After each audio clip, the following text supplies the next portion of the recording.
And it is now time for our final act at Taupō.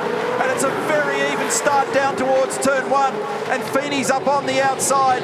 Is he going to be able to close down and hold space all the way to turn 2? No, he's ended up far and wide down there. So he yields the position to Payne, who jumps into the lead for turn 2. Payne, followed by Feeney, followed by Pasquale, Brown, Kostecki. 2 and 3 wide, negotiating turns 2 and 3. What a beautiful start by those two young men. They got those cars off the line superbly. Brody Kostecki probably got the worst start of the lot, but was able to get back to the inside. So on the inside of the road, he was able to get away with it, but only just. So Anton Pasquale's made that one spot there, but there's been some movers and shakers in the field. We'll take you through that in a second. Alongside each other is Stanaway with David Reynolds into turn 9. So treacherously difficult to get through there side by side on a cold tyre, but they know how critical it is to hold your track position in these opening laps, or you're likely to spend the next tyre segment of the race in behind that car that you're racing. It's Reynolds on the inside there. He's got Mostert tucked in behind him. At the back of all that, we had Aaron Love. And already there are engineers counselling drivers who look after those tyres. It's going to be a big story today. Superclass entry of Cam Hill down the inside. He's looking to try and put a move here on Will Davison into the final complex as they come round to complete their standing lap. And we've got Matt Payne with a 1 second margin. He got away beautifully and held his nerve in turn 1. He was challenged by Feeney, but Broc ended up very wide down there at turn 1. He was hoping to be able to have that car in a blocking position for turn 2, but couldn't quite stay there.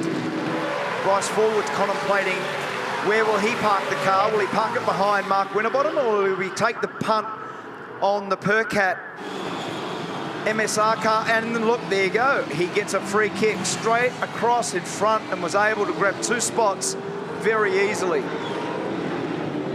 That was tight. So he holds it tight, tries then to run a tighter line on the exit of the final corner in a bid to get down the inside of turn 1. And he looks like he's going to be able to get it done. Nicely executed. That was very well done in terms of thinking about setting up the pass. He constructed that from the end of the back straight and was able to put it on at turn 1 in the end. Well done. Replay of the battle here between Will Davison and Cam Hill. And Will gets up on the inside of him here at turn 7. Then there's a tiny little bit of an exchange there on the other side of that. Now that margin's come down to 1/3 of a second now between Feeney and Payne. It sort of suggests to me that he's just battling a little bit for grip out there at the moment. You can see the amount of ground on the trailing brake that Broc was able to make onto the back of the Payne car. So he's now starting to really threaten him. And this would be a little bit about the patience in the early phase of the race as well. So lap speed wise on the last lap, there was 5/10 of a second as now Broc goes down the inside at 5. And he just dive bombed. He arrived in there hot, managed to control it. Well, he's not giving him an awful lot of room to get back up here to 7 and gets back on top of the game again. So great battle going on between these two young blokes as they come out of turn 7. So these two guys now pressing on very hard. They're in 10th and 11th. GT? So that radio chat from his Matt Payne's engineer, Jack Bell, to Matt Payne was to say, keep Broc there for a couple more laps, then his front tyre will overheat, as now Broc gets the job done, because Broc Feeney knows he's got to get in front of Matt Payne as quick as he can, otherwise he'll get stuck there because his front tyre temperature goes through the roof. That's why they were battling so hard for that track position at the front of the field. Running straight power pass, and this is the one. So down the inside for the lead, plunge, impromptu, straight down the inside of turn 5. A little bit of a block pass at the end, because once he was down there was no way that Matt could turn back. And he hung it there, hung it there, hung it there. Matt had nowhere to go, and he was able to get away with it. Tim Slade, we saw him take that stop before in the Newline entry. He's gone back out, claimed the fastest lap of the race in at 28.9. Very, very high and wide down there for Payne that time, and that's made it relatively easy for Will Brown to park the car up on the inside, and is now cleared him by a car length. So a lot of conjecture before the weekend is, would we see overtaking? 100%. Oh, I wouldn't want to be out there on the marbles, David Reynolds. That looked like hard work. he managed to hang on from Richie Stanaway, who's getting assaulted on the inside. And he's one out and one wide there, and paying a price. See how difficult it is out there. You can see the dust and the rubber flying for him. He's right on him. You can tell that he's got pace in hand. He's going to try and sneak up the inside, and he has done it. Anton doesn't want to have a bar of that. Gives him space. Yeah, nice work there. Nice and smooth. He was rattling on the rear bumper there a couple of corners previous, so that was a signal that I shall do that again if required. As long as we can, mate. So, and this looks a bit awkward. Bryce Fullwood and Mark Winterbottom. Bryce all cranked up, sliding down the inside, and then ultimately overrunning the corner, and has left his signature on the W in the middle of the door on Frosty's car. Cross, you feel that brake pressure. One more bay, swing across now, please. Centre on the board. Beautiful, mate. Ready to go, standing by. Go. Looked like it was a tiny bit slower, that stop. I didn't see whether or not it was held by fuel or whether there was another issue there. Anton Pasquale's there in the background as well. Swing across now, through the pin right, centre on the board, dual brake pressure.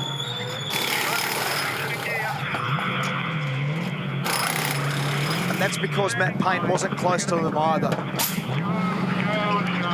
That was speedy. Matt Payne. Thomas Randall, Jackson Evans in. Race leaders now Heimgartner. There's the margin between the bulls. And do they let them race? Or is there some chat? We've asked about that policy before, and the answer has been race, but don't trip over each other. There you go. Filling in the blanks for us, so, and that's exactly what you'd expect, certainly at this point in the championship as well. A couple of budding young professionals, even though they're young numerically, they've got a massive amount of motorsport experience across both of them. If you look at their CV, they've been champions over and over and over from a very young age. So motor racing's not a new trick for them. They know it inside out. The fellow that's second at the moment, he's got a speedy car and he's been using it pretty well all weekend. So is he going to be able to pull a nice clean move? We're about to find out. He's got to try and make his gain in such a way that it doesn't end up dragging too much out of the tyres. Had to think about it. Showed the nose just to annoy him, just to show some colour in the mirror, but he's well and truly aware of the logo on the car. He gave him a little bit of a helping hand there on the exit of turn 1. He's up the inside here at 2. He's got the whole thing parked all the way to the right on the top of the green concrete down there, Will Brown. Mark Dutton has seen this once or twice before. He certainly has. Now this is the critical corner. He's got a better run this time. That's the best run he's had. That's the critical corner. Now he's parked himself. He's on the wrong side of the road here, but he'll try to crisscross. He'll try to run him into the corner and turn back on the inside. And Broc's having none of it. Nothing to do with any of that. Still think into 5 is his answer. He's got to be able to come off that one well, and he's got a little run over the rise. He's got the whole car across the inside, and down the inside he plunges. But now they're alongside each other. And does Broc give it away? Broc does, just release the throttle a little bit, and finally Will Brown is able to execute that manoeuvre. How is the positioning of the car there for Will Brown? So at turn 4, he had it all the way to the right and just forced that issue and forced the yield without awkward contact. So that was a superb bit of driving on the part of both drivers there in managing that. They have yielded a bit of time though back to Anton, so they've given some back to him, 15 seconds the margin. So look at that. He got himself ideally positioned at 4 and then squeezed down the inside at 5 and was able to get the traction out the other side, which is pretty impressive. Here it is. Look how far he is to the right here and just jammed it into gear and snuck down the inside. He was so close to absolutely wearing that thing. Previously, it was a 29.8 versus a 31.0. And that was, I don't know whether it was contact But that run into the left-hander, he went out into the marbles, and Stanaway was able to gather it up, but he was just totally lost there as Cam Waters and Kostecki were having their own battle. He's got his margin out to 3.5 seconds, so he's just been in a class of his own today in terms of looking after this car, making it speedy. He's done a fine job. Andrew Edwards, his engineer, supporting him to make this all work. He's been very strong down here, under brakes and through this left-hander at turn 11. Out of there now for the final time. We're just seeing a 5-second time penalty to Brodie Kostecki for that little bump. He must have touched him, must have touched Richie down there. Into the final complex here now for Will Brown. He's got a bit of a sweat up. Kiwi fans have appreciated his performance this afternoon. Out of the final corner, and it is his third victory of the 24 Repco Supercars Championship for Will Brown, and 8th in his career. And that is one to be very proud of today for Brown as the raindrops commence at Taupō at the very end of the race. Broc Feeney in position number 2. Anton Pasquale brings it home in position number 3. And I think in that process has sealed the Jason Richards Trophy. Celebrations for the Red Bull Ampol Racing team today. And a mega strong performance for Will Brown.